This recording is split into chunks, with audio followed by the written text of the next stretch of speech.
Paul, it's all yours. Excellent. So hello, TechSolent people. I'm very pleased to be back in touch and give you an update on what's going on at Fawley Waterside. My name is Paul Copping. I'm the Chief Technology Officer at Fawley Waterside. That's currently a part-time role until the cavalry arrive with lots more money and we can all build big offices and do important things. But it's been a labour of love for the last couple of years for me as a part-timer, along with Brett Trafford, who sends his regards, and so many of you will know, having been at it longer than me, and our CEO Aldred Drummond, who's the main mover, and the Drummond family have been landowners in the New Forest for 250 years, just about. I think it's the 250th next year. So what I'm going to do is give you a fairly quick whistle through, assuming we've got a mix of people who, some of whom won't know anything about Fawley Waterside at all. Some will be mainly looking at it from a technology point of view, and most of us, I think, have got an interest in the Solent local economy aspects. So what I've put together out of our, as you can imagine, quite extensive selection of handy PowerPoint is a vision as to what we've got in mind. I run through some of the technology strategy, and then particularly the slice of life that is the maritime industry impact. And you probably imagine this is one of the biggest train sets you could imagine, and it's quite difficult to pick subtopics in this, but I'm going to try and cover quite a lot of ground in the next, say, 25 minutes, and then I'll shut up at 5:30 and invite questions for half an hour. But I'm going to go reasonably fast. But at the same time, if people want to ask questions of urgency or sticks in, actually, I haven't got a chat window open here, so that will be lost on me at the moment because I'm in screen share mode. I don't think that's going to show. But do relay a question or just jump in. I don't know if Phil's got you all muted, but if you want to unmute and say, hang on a minute, that can't be right, then you're absolutely welcome. So Fawley Waterside, there's the URL. There's plenty of stuff on the website should you wish to look or indeed read it while you're bored with listening to me. Then you have multiplicity of routes into information. That's what it used to look like before we started blowing it up. But the sort of herringbones on there are quite recent arrivals in the bigger scheme of things. The Vestas wind turbine blades, each of those is 85 meters long and about 135 tons and worth about £1 million. And they are made in the Isle of Wight, shipped over, and then painted in this shed here, and then put back on the docks. This dock works, and then sent off to other shipping in order to barged over in order to be distributed to offshore wind farms. If you visited the office, this is our administration building, and then here is the tower, which has been having a quick discussion about this. So this chimney stack is 200 meters high, which is about average for an oil-fired power station. It's not the biggest in the country, not the smallest. And engineering tests, when we consider putting a restaurant on top and turning it into green wall and all sorts of things, it was structurally quite up to it, as good as the day it was built. Fine piece of engineering, but it's all coming down on the 31st of October at 7 in the morning. And if you're anywhere near the Solent around then, you'll hear the bang. And Phil and Chris were just talking about potential observation points in Moors Ash for sharing the joy. A lot of this has already been taken down. This bit stays. This is a National Grid substation. This is the SSE substation. And as you can see, we're surrounded by national park, saline stuff. And then over here, in this way, is Calshot Spit. So hopefully that's located enough for local people. So the basics are, I'm not going to go through this point by point, you'll be glad to hear. 1,500 homes, about 2 million square feet initially of industrial space, a 600 berth boat dry stack. The basement, the turbine hall basement, 15 meters deep and about 9 acres. So mixing my metric and old currency there, but 9 acres is sort of, that's bigger than the farm my grandparents had in Wales. So it's like standing on the edge of some monster excavation. Well, it is standing on the edge of a monster excavation, but the sense of scale is you stand on the edge of that and look down across diggers in the distance, chewing away in a 9 acre space is hard to replicate in the PowerPoint model. So if you want to come and visit, then I'm sure we can find a way to do that. Here's an artist's representation of what we're going to be. It's a sort of Venice on the Solent model, but industrially, the key point is, as well as being pretty, it's a working site. So its purpose is to generate jobs and prosperity and a happy lifestyle, but it's not second homes and tourism, although there will be visitors and it'll be on the tourist trail and all the rest of it. It's primarily a working site with industry. And over in this side here, we've got this is a shipyard area, and we got a lot of appetite. In fact, more appetite than we expected for boat building across in this area, which is connected through by taking this harbour here and then building through what was the edge of the turbine hall, a 35-metre wide canal, which will feed these areas and enable vessels to enter and leave these shipping areas. We're currently capable of handling up to about a 70-metre vessel, and we're getting encouraged to push that up to 120 metres. And we're just looking at how we rejig and turn this circle wider here in how to do that. And this currently doesn't exist. Just to put this back into perspective, I'll just drop back. You see, so that's here, and so the bit that we're talking about, the canal, go there, and here's roughly the area of the turning circle, and that's what it looks like from the sort of far end in terms of that sense of urban water access. And there's a few more graphics here. I'll just whiz through these, give you flavor. These have been around a long time, but give you, if you've not seen them before, give you the idea. It has been pointed out many times that those ponies would have eaten all the vegetation on the low down on those trees by now. So yes, we know that. And there's the sort of landscape with the campanile structure there, replacing the navigational role of the chimney that was known and loved by sailors as a landmark that could be used for navigation.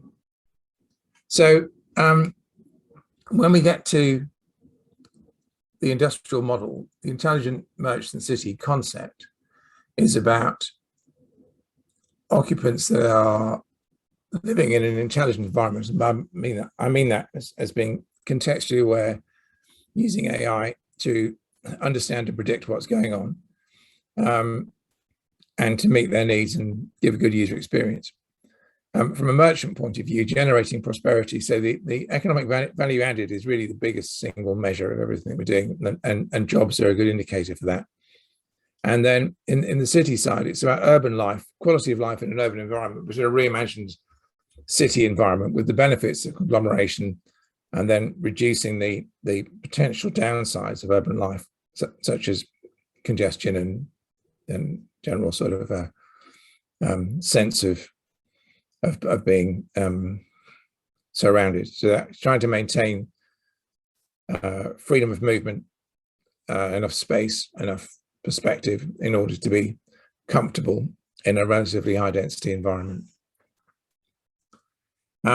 We've got quite a detailed digital architecture and business architecture, which has, I mean, this is very generic, and I'm not suggesting there's anything unique about this, but it's going right through a base layer of the underpinning assets, and then linking to data architecture with various types of sensing and connectivity, and then presenting a front end into a range of service users within the framework of the management stuff down the right, which includes critically governance and data ethics, because the amount of personal data that we're gathering needs to be consented under the terms of the sort of privacy by design protocols. And we're taking that whole side of things as being critical to the business model, and we'll be expecting to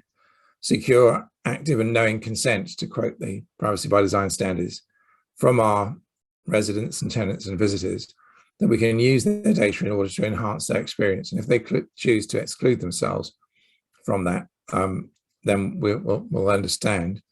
But this is really what the place is about. It's an intelligent merchant city. You know, if you don't want to live in a contextually aware intelligent merchant city, if you don't want to share your data, then probably it's best to go and live somewhere else, because otherwise it's a bit like going on a cruise and complaining that it's floating. You know, I mean, this just is the nature of the beast. If you want to be an intelligent merchant city, you've got to share data as well as benefit from it.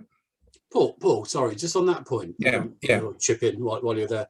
So are you going to sort of actively discourage people from moving in that context, or just out of interest, really? Is that sort of part of the? Well, I'm speaking as the architect rather than an investor, and I think there's going to be enough market pull for this type of environment. It wouldn't really matter if there was some residential villa down the end which just wanted to not to play, but if we ended up with more than a few of the apartment elements of the main core just not participating, then in terms of environment management, predictive demand, restaurants, I mean, you know, if all that data is being used in order to do things like optimize energy, you know, get the staffing right in the food environments, get the water taxis and other stuff are arriving in against a predictive model, and people are just not playing ball, well, you know, there becomes a point where you've got to give to get, you know. And so I would personally prefer to be reasonably robust. Now, I think that commercials will stand up to it, but that's not something that we would die in a ditch over. But I just think it makes sense. You know, if you want to be in this sort of environment, provided that your data is secured, and I could do a whole different half hour on the design issues of data trusts and how you do smart blockchain contracts, which could enable you to specify how you'd like your data to be used and conditionally how you'd not like it to be used. And that's what I'm talking about. I'm not talking about a blanket concession. And I think under those circumstances, I think it's fair enough. And maybe there's a mid case actually to say that, you know, for core operations of the building and for health and safety, we just need that data. Now, if you don't want to be part of the game that decides how many pizza ovens are running, then okay, up to a point. But, you know, really, it's interesting, isn't it? It's like you know, most people would see this sort of build project as a location to go and move to because it's nice, it's on the Solent, all that sort of stuff. But actually, you're talking about moving into not a concept as such, but you know, it's engaging properly with the location rather than it just being a location. So it's a community. Yeah, intelligent merchant cities, what it says on the tin. Yeah, that's the ambition, and that's why it's such an exciting project, really. And I'll come on to a number of other slices. It's a very good issue to raise because the knowing consent is pretty critical to a lot of aspects of this. Shall I plug on? I'm very tempted to. Yeah, but sorry, I just fancied chipping in. No, not at all. Not at all. I'm just going to skip a bit just to get back up to I mean, not that I've had this all timed out, but you know, we could go a long way into this sort of stuff. I mean, there's a load of front-end applications. If you're mostly techie people, you probably write a better slide yourself. So I'm not going to bother you with that one. Lots of benefits from an invest. I mean, I think the breadth of stakeholders is the issue here, and we've just been talking about, you know, what would a resident be willing to do if you take that particular strand of consent. Residents' consent gives the business the potential to get better utilization of its assets, gives the city operator better understanding of what's going on, and potentially gives investors good revenue streams out of the performance of the underlying stuff, but also gives them an ESG story, which is beneficial to their overall investment portfolio, and helps them then to take these insights and move them into legacy developments, which is what, I mean, the replication story is pretty critical to the business model. This is not a big enough, although it's a big-ish project, it's not big enough to move the needle for major investors or for major technology vendors. It's more than proof of concept. What it is a validated scale up with a lot of metrics, which allows you to then take this technology and retrofit it into legacy environments, or to help specify new greenfield builds and brownfield builds. The business cluster side of it, well, as you'll know, from around here, we've got a lot of regional benefits in terms of the general approach to technology, the cluster that's here already, the academic support, the amount of data infrastructure, and that's growing. We've got some very exciting data deals coming in relation to fiber access and satellite access, and all sorts of ways of enhancing our connectivity, which will then support autonomous transport and marine autonomy, and geoservices of all sorts. Sorry, this gets a bit frustrating if I start skipping detail, but I have given Phil and Chris a copy of this in PDF, which you're welcome to have, and indeed you're welcome to follow up and ask questions after the event. But we'll have half an hour to chat, because I'm going to skip through, and I'm happy to go back to specific slides if you want more information. So this particular one is about our asset-focused applications across these categories of buildings, homes, energy, utilities, mobility, site management. And let's have a quick look through these. There's a whole building management aspect to do with design through digital twins, the building of automation systems, and then the smart systems that go in, whether that be environmental, the lighting stuff, the fire safety, the handling of thermal loads and shading and different types of energy management. I don't think I've said explicitly that we're designing all of this with an ambition to hit our whole systems net zero in line with national targets. And there's a whole slew of green hydrogen, which is still a wish. I haven't got any of that particular deck in here, but we'll be looking for green hydrogen by electrolysis and production, getting quite deep in with Bays on what that will look like. And there's a load of match funding available in the spring of next year, which I think will work for us quite well with investors that have already expressed interest.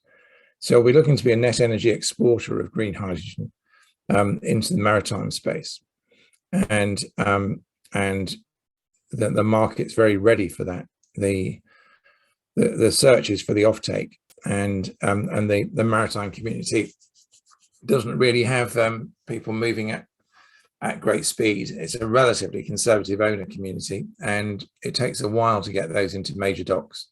But we think that we're in a position to service the smaller end of the market specialists, including a network of water taxis, which were under much more serious discussion. We might have mentioned water taxis. I don't know if you remember the Monty Python film with the spoof trailer of Venice and the bloody gondolas, but I think we need to do a remake of that, the bloody water taxis, because they come up a lot in conversation.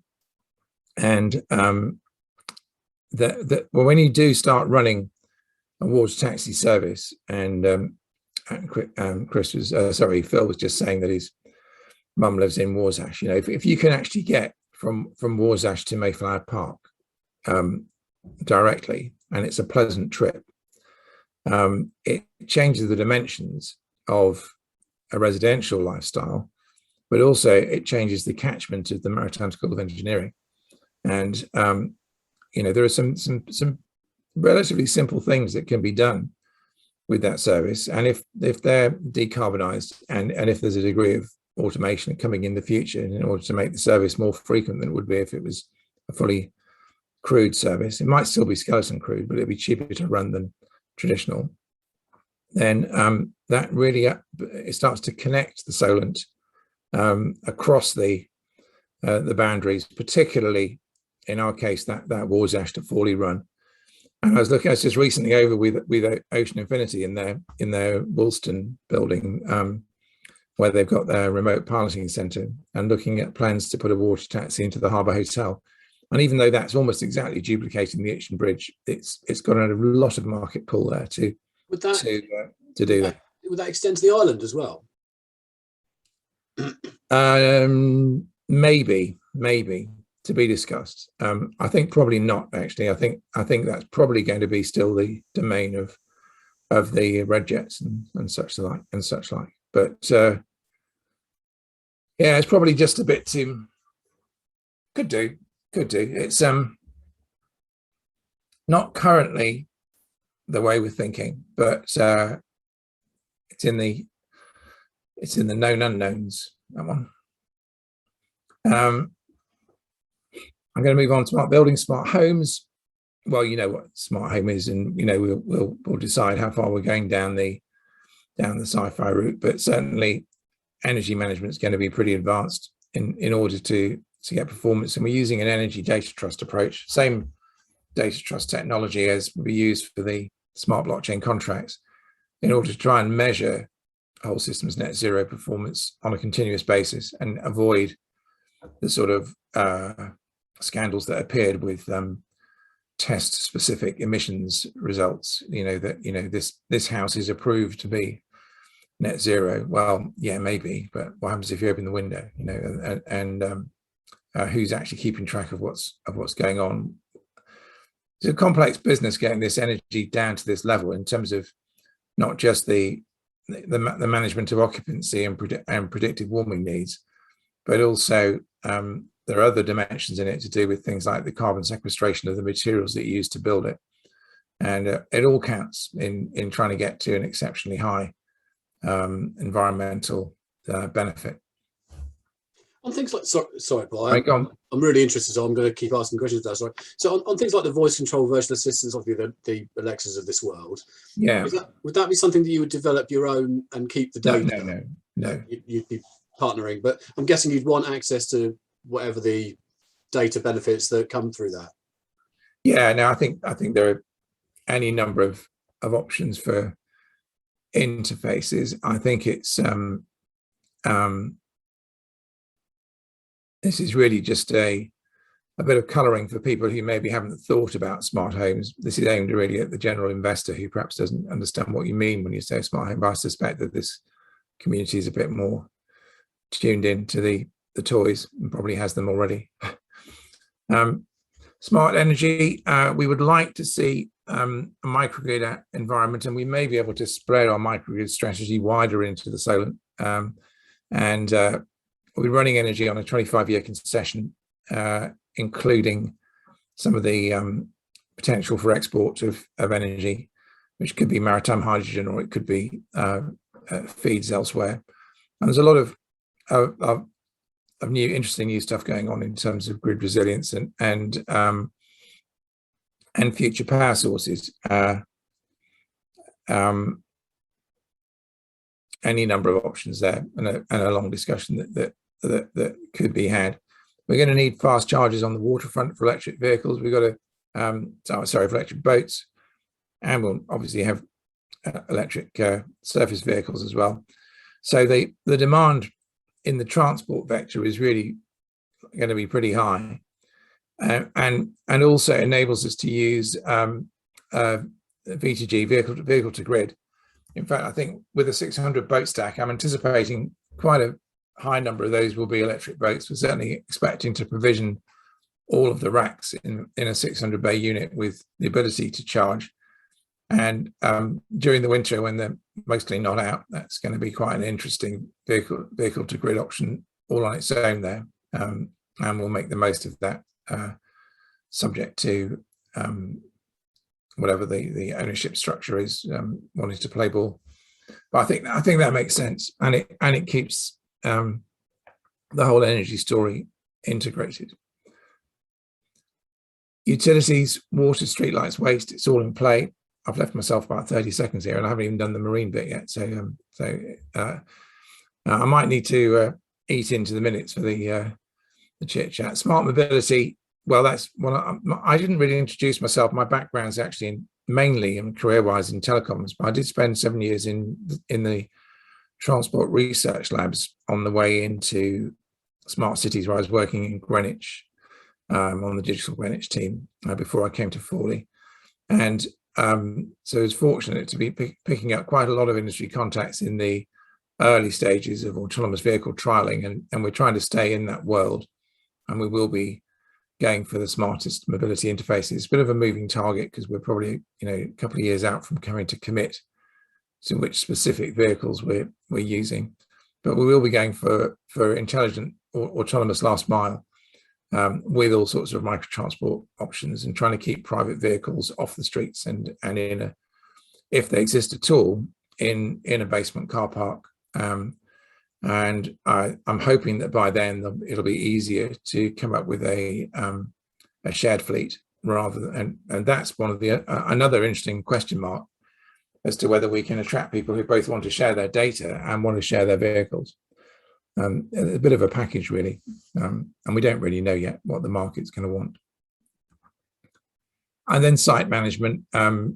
Certainly sort of digital twin stuff helps in the build and also in the ongoing management in terms of working out evolution as evergreen technology. It's going to be changing as we go. We've got to build in future technologies, graphene storage and quantum computing so we've got to leave it in a way where it's still in motion rather than we lock the doors and freeze the technology, because that isn't going to meet the need of the market position that we want to be in. And well, residents hopefully and happy as Larry in a community that just works, and they don't necessarily need to know about the technology, but all of this should add up to being as healthy as they would have been otherwise, and better through sort of active well-being management and the option for access to telehealth routes and so on and so forth in a strong community that's got a work backbone in it rather than just being leisure, that's got a multi-generational capability. We'd love to think that generates good mental health and environmental well-being, and then from a economic point of view generates security and a repeated prosperity that works well for the working population and for all stages of life. Business tenants end up with connectedness, clustering, skills access. I mean, I think probably should have mentioned by now that there's a big part of this is skills development. We'll be having a lot of focus on skills institutions, apprenticeship programs, grad apprenticeship programs, listening with interest to all the current discussions on T-levels and how that might lead in. The Maritime UK have just done a major work on maritime future skills, both operational and digital. The whole training of cadets and so on is right in the crosshairs of industry at the moment, and we've got working contacts with DFT Maritime and with the Maritime Coast Guards Association on all of that. So and then investors get sort of green dividend, essentially. I mean, what it boils down to. And there's also some secondary revenue feeds from the data monetization with consent, which becomes an important part of the insights that we pick up through the AI. I'm going to skip very quickly. I'm already over my self-imposed time limit. I'm going to skip very quickly through maritime. Lots of applications here. I've already mentioned some of these, water taxis to name but one. The boat building side, yachts and super yachts, and then there's quite a lot. I was at the Ocean Tech show at the NEC yesterday, and just a reminder of what a booming business marine technology is at the moment, both high seas and sort of port technology. Our marine cluster would include, as I've said, marine engineering, shipyards and leisure space.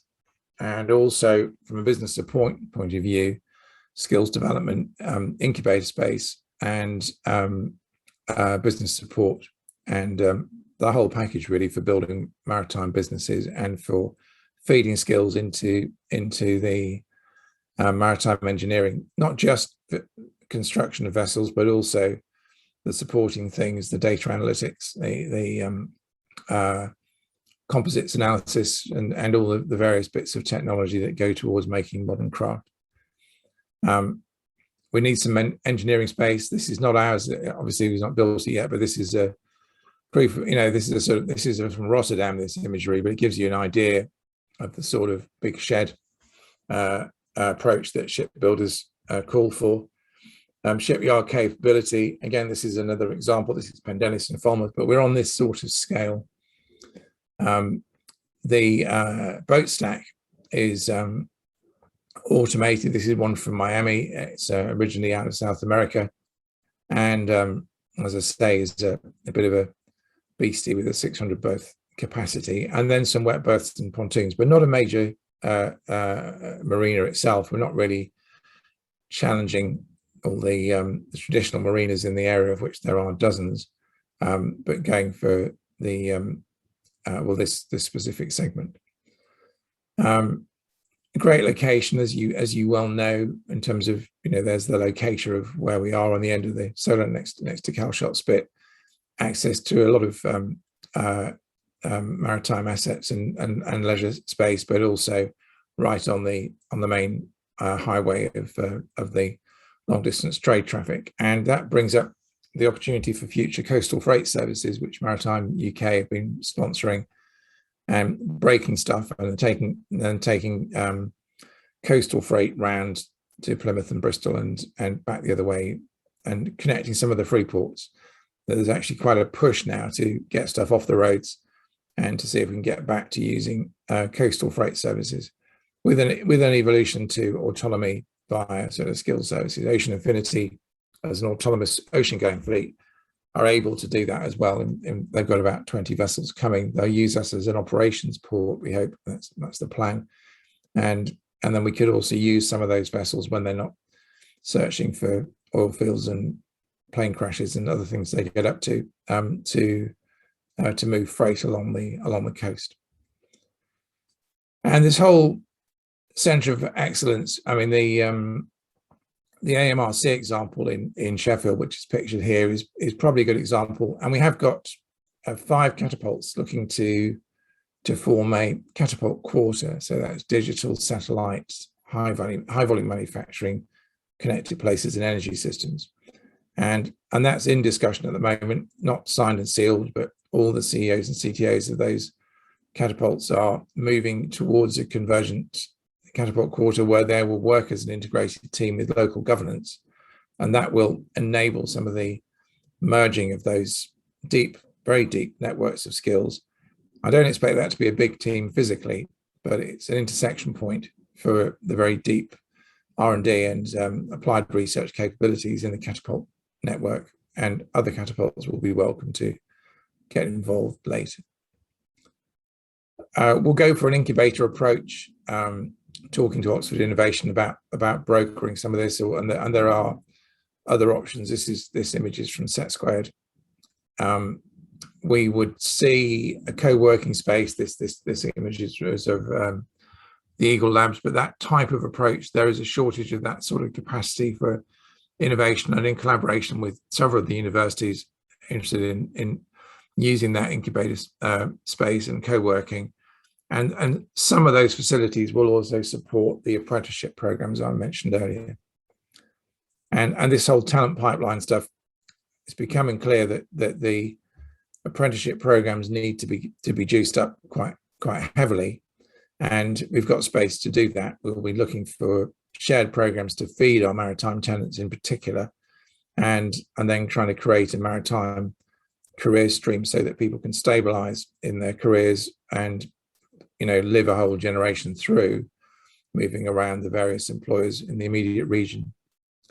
So overall value proposition, I'm just going to take that as a given. There's lots of selling points there that I've covered, and and it's going to end up quite significantly transformed from what you've got there. And the next significant change is that stack coming down. And I think I'm going to wrap it up there. Taking a bit longer. It's 20 to 6, so 20 minutes to go. And happy to jump in on any of these slides or just talk about other topics as you prefer. Mr. Cooper, you have your hand up. It's very polite. Normally just wade in. Oh, can I just say, I'm so excited. I can't believe we're lucky that we live on the doorstep of this really cool project.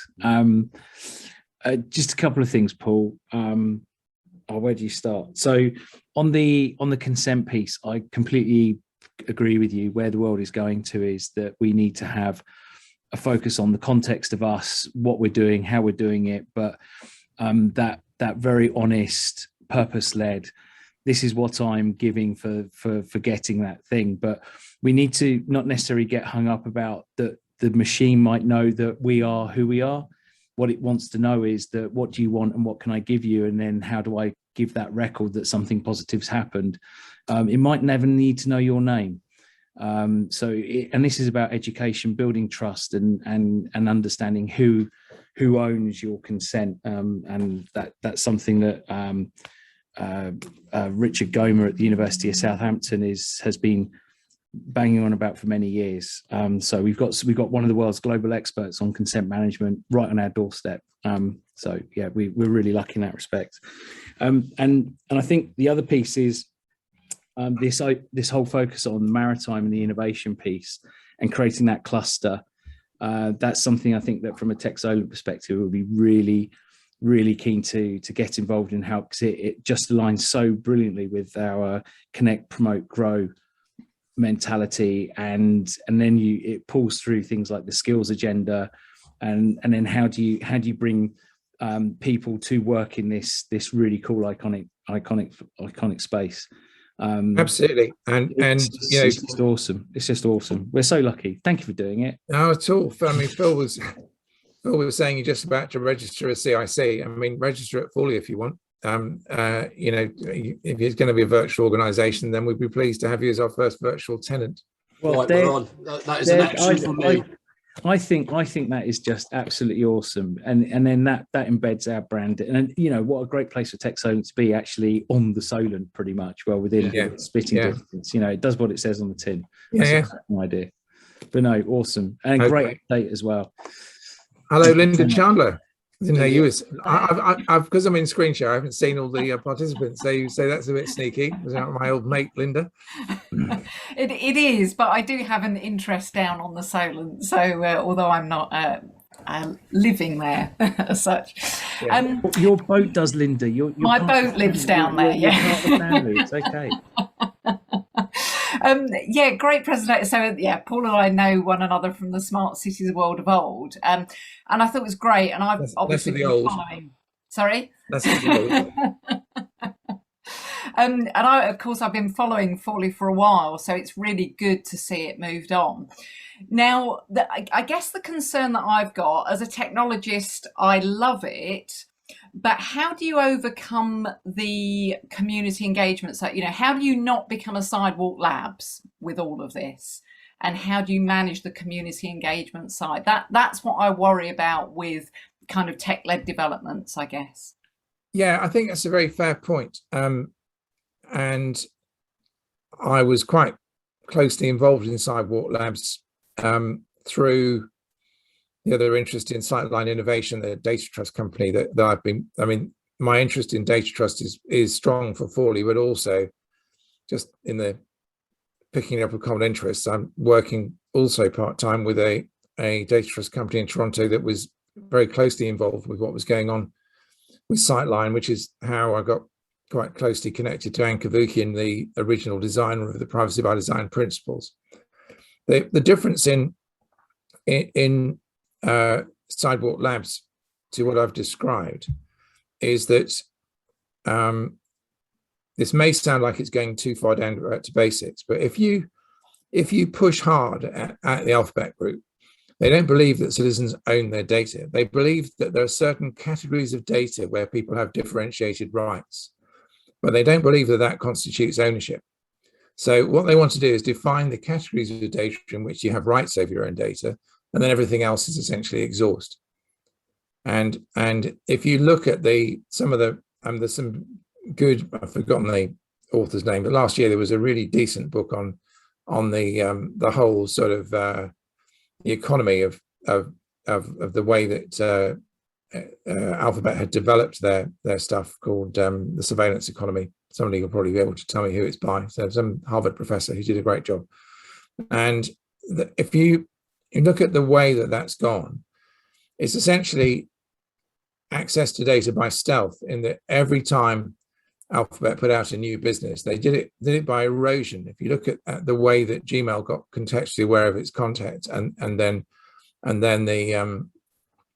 the street map stuff was either accepted or not on a country by country basis, and then that data gets sold back to you in either in terms of targeting or in understanding residential types. That it's actually gathering information mainly without consent, or at least without knowing consent or active consent, maybe buried in the, if you've got a Gmail account, as I have, I'm working this, and I consider myself to be a specialist. And I was slightly surprised at the point where sometime last year, Gmail pops up and says, "Would you like to discuss the promises you've made to people over the last 24 hours?" and gives me extracts from 7 of my emails where I said I'll do something by Thursday. I thought, bloody hell, that's just a little bit, that's more than my wife knows about what I'm trying to do this week. So I find that the basis of this is around the knowing contract. That if you enter into an agreement and you're actually trying to create a place where you will get the benefit, both in terms of utilization experience and potentially financial return. So another very big topic is on the tokenization of data assets. And if we move this type of data into fractionalized tokens, then as you contribute the data and it gets market value, it becomes tradable, and you can earn tokens for your data. Now that's a model I think really has legs, but it's very embryonic at the moment. It needs an almost frictionless currency to do it. Maybe some. I'm talking to Nano, who's a very interesting one to look at, which is the most frictionless I'm aware of as a token that could carry that sort of volume. And that dimension of payback to the owner of the data is completely absent from the Sidewalks model. And so I could get, as you know, quite into this, but let's just leave it there for the time being. That I think our ambition is to create benefit and value for the owner of the data, and the owner of the data includes the resident and the tenant and the visitor, and it has to be through their knowing consent under a governed blockchain contract with data stewardship principles that stand up in a British court of law. And again, I think it's really interesting, but I guess I worry about that community engagement, because regardless of the robust technical due diligence that might have gone on in the background, it's going to live or die about public opinion on privacy, isn't it? And that's going to be quite a hard concept, I think, to get over to the general public, general residents that might want to live there. Well, I mean, the advantage of a new build is it's not public opinion, it's buyer opinion. In that you're actually creating a community, and this may not be a balanced slice of the community. This might be people who actually see the benefits of consent. You don't have to move the entire public opinion, but you have the potential to demonstrate that this model works and isn't some sort of ulterior motivated surveillance.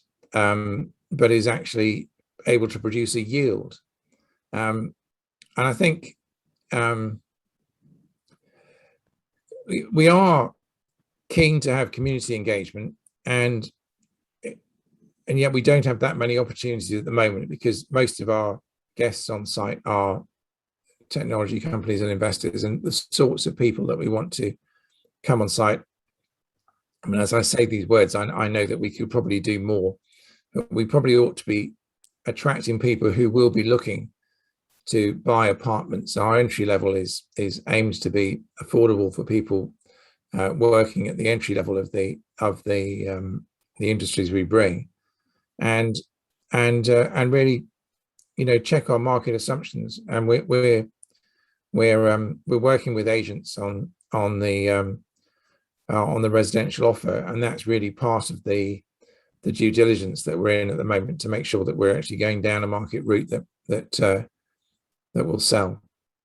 Yeah, I guess I think I would, start community engagement as soon as you can. I think even if you can't bring them to site, I think it's probably quite important. Yeah, well, we have had quite a lot of engagement through planning consultations, but that's rather different to the lifestyle stuff that you're talking about. And I quite agree. And we did quite a lot of that in Greenwich, actually, using Commonplace, an agency that's really good at that sort of capturing of social media interaction. And it reminds me really that we will probably get on and do that with our future tenants here. Another possibility also is to create a sort of we've got a very outline talk about using some public space in Southampton as an innovation centre in order to create some public space engagement, and to throw the vision of the Solent generally, and that would also be helpful, I think.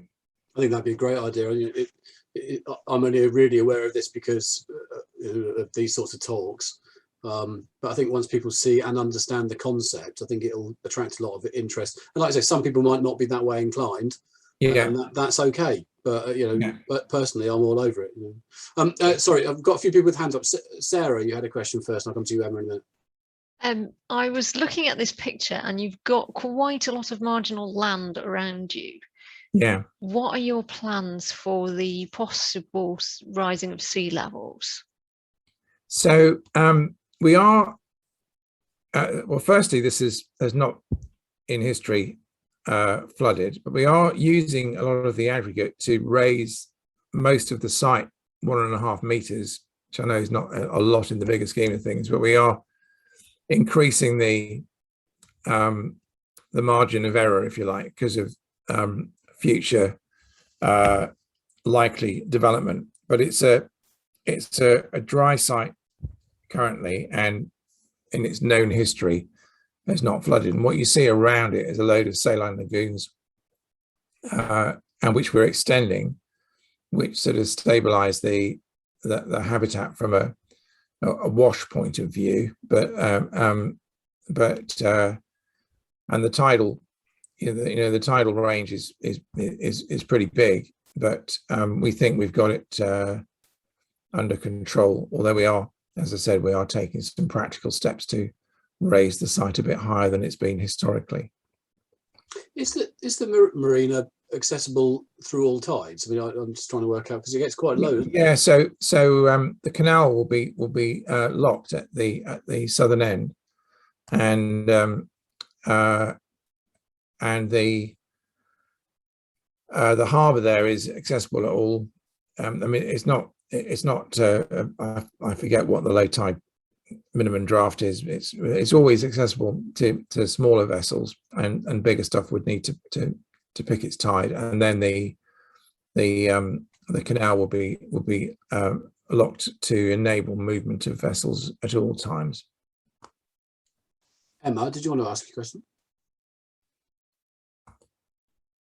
Emma, we can't hear you. I don't know what's going on with your mic. Yeah, it's a mystery. You're not on mute, but you're not making noises. Can you hear me now? Oh yes, there you go. Okay, yeah. Sorry, hadn't diverted to headphones, so apologies for that. It's only been 18 months on Zoom and I still not obviously mastered it. So apologies. It was just going back to the privacy by design stuff you were talking about earlier. So my interest is kind of from a GDPR law perspective. We've got clients that use smart tech in buildings at the moment, obviously on a smaller scale than what you're currently doing. Yeah. And in a lot of cases, they rely on kind of business exemptions for the provision of certain services. So, for access and things like that, and tracking activity. Is that something that you guys are intending to do for any of them, or are you completely going for, express consent in every case? Because that's quite interesting, as opposed to relying on some of the exemptions which lots of people typically do. And you I can think it's probably going to be both, because we Yeah. would need the business exemptions in the case of unauthorized intruders. Yeah. But for people legitimately there, we'd be seeking authorized consent. Okay, thank you. That's interesting. Yeah. Which company are you with, Emma? I work at Coffin Mew, so we're a Solent-based law firm. Excellent. Yes.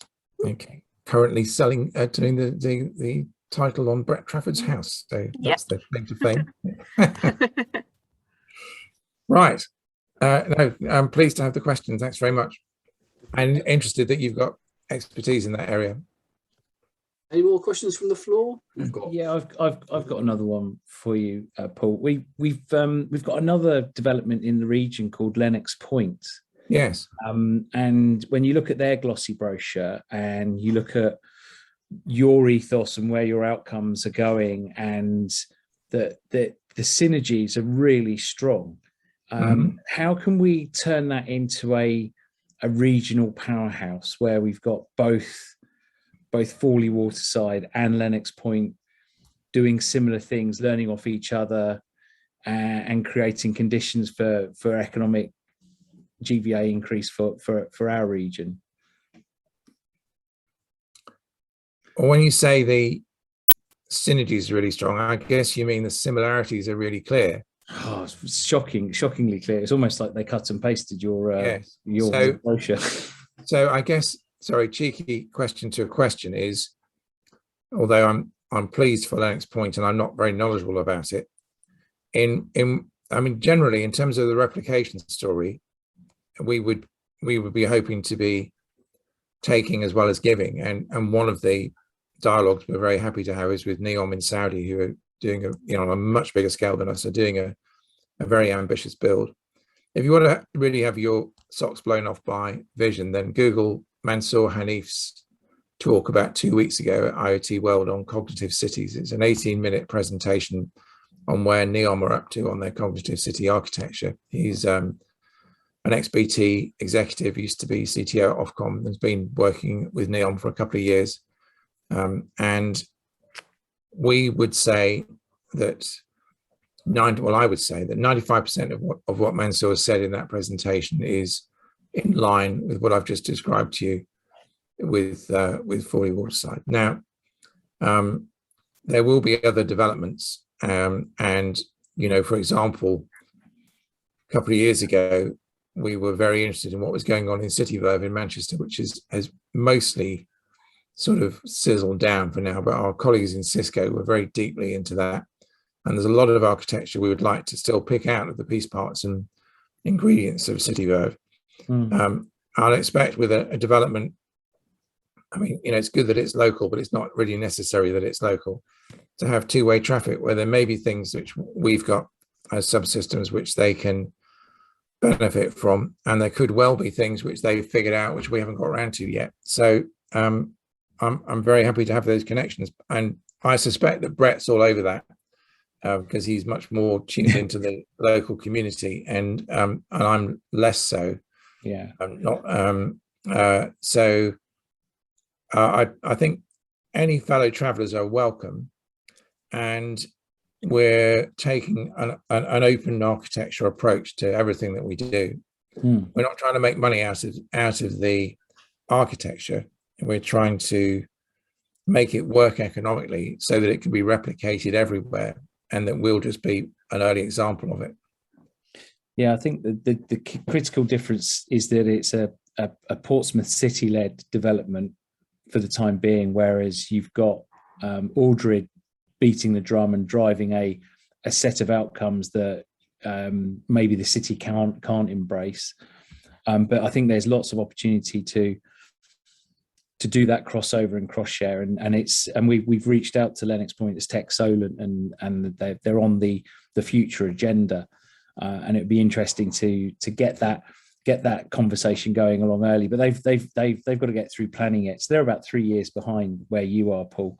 Yeah, well, I mean, Portsmouth City are the authorising body for Solent Lepers. Most people know we're already beneficiaries of Portsmouth City's good services in terms of grants and things that we're receiving, and we'd be very happy to lay as much track as is needed. With there's nothing competitive about it. Even if it was just down the, even if it was in Hamble, it wouldn't be competitive. This is a big market, and it is. Yeah. And you can get quite excited about the fact that you could got a trial place or a starter place in Fawley in delivering for the Intelligent Merchant City, and then moving down the coast, and you then do it for Lennox Point, and then, well, where else can you go? You've got those two great exemplars and feeding off each other, and it could just be a really awesome opportunity for local businesses. And I think part of our role, TechSolent team, is to espouse and evangelize about what the opportunity could be, and to get thought leaders like Linda to move down to the sunny south coast. She doesn't need to move. Live on a boat. Hint, Linda. Virtual presence. She's fine where she is. Come down and don't get stuck in Hertfordshire. Come and. But no, Paul, can I just thank you? It's been awesome hearing your stories and getting the update. And don't forget, Big Chimney's coming down at the end of the month. But just a really quick question before we tie up, Paul. I mean, where are we on the planning journey, and when's it all? Outline planning was approved in August 19. We're at the stage where we're getting ready to say exactly what each building looks like. Some of the Section 106 detail is still being worked out. It's a pretty long way down the track, and certainly investable from a planning point of view. When can I move in? July 23. Okay. I've got to persuade the wife, so I've got to give it a bit of a run up. So that's a reasonable amount of start point. And just before you go, does anyone else who hasn't asked a question, is there any other questions, or are we done? I'm sensing we're done. Paul, just to echo what Chris said, brilliant. I love this. This is awesome. Yeah, well, I do too. It's a pleasure to talk about it, because it's frankly, for those of us that have been around the block a few times, it's a rare opportunity, and it's a joy to be working with it. Incidentally, just think about the South Coast, just for those that are talking about replication. And if you've got contacts in other port economies, just do encourage them to get in touch. We've got a very good dialogue going on, not all that long developed now, but with the Freeport in Plymouth. And I think there's a need for an integrated South Coast maritime strategy, which we hope to be a significant node in it, but not the centre.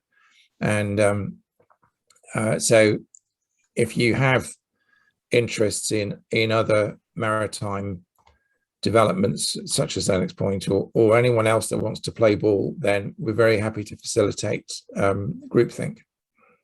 Excellent. Thanks, Paul.